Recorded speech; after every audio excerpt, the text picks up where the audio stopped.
He's a cult leader. He needs to be put in prison, and I mean dangerous, narcissist. And when they stepped on my head, he asked us all to go down there to that Capitol. Why? Peaceful protests? I was there. I was there when they pushed those gates. He did not care how many lives were lost that day.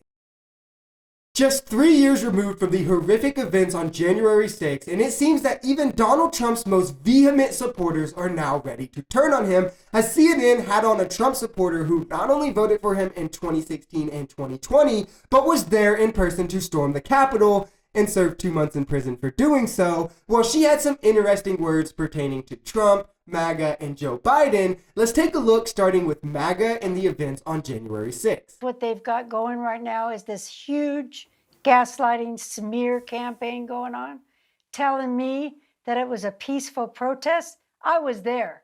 I was there when they pushed those gates and those officers, and when they stepped on my head, and it was an officer that saved my life that day. Biden is right on with everything he's saying. Trump is a dangerous, and I mean dangerous, narcissist. He's a cult leader.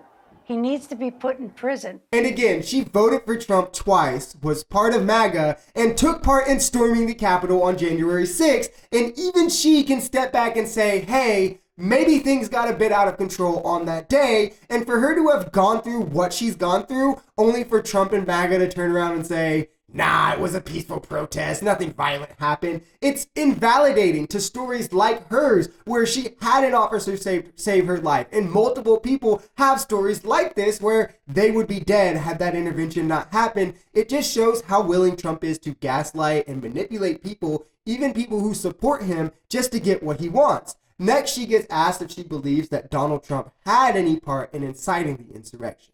I have a lot of faith in Jack Smith coming with some receipts to prove that Trump was involved. He asked us all to go down there to that Capitol. Why? You know, he already had his speech. Why did he want us to go down there? I'll tell you why. Because he had a plan, along with a lot of other people.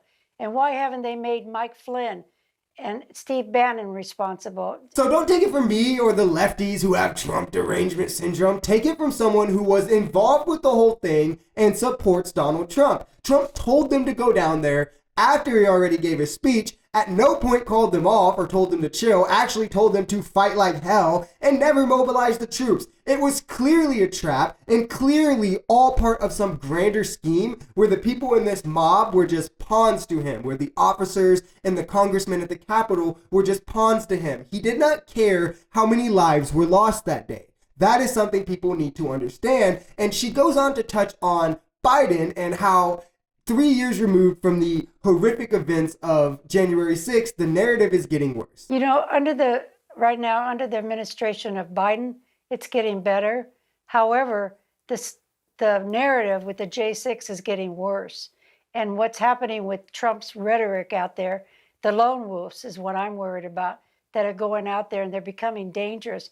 When you threaten a judge or the Secretary of State and want to do a SWAT on somebody, you know, it's really scary. So this was actually very well put. The effects of it are starting to get better. The respect for democracy, I think, is somewhat returning, at least on the left. And with the more moderate Republicans, they're willing to disown MAGA at this point. But the narrative of the day is getting a lot worse. And that's because for MAGA Republicans to have a chance, it has to. It quite literally has to. They have to work as hard as they can to gaslight people and just muddy the waters of the narrative of what actually happened that day. But it's people like this, like her, Pam, who were actually there that day, who aren't lefties that can just get written off because, oh, you just don't support Trump. No, she voted for him twice. She supported him enough to go to the Capitol. It's people like this who are clear-headed enough to step back and realize where they went wrong,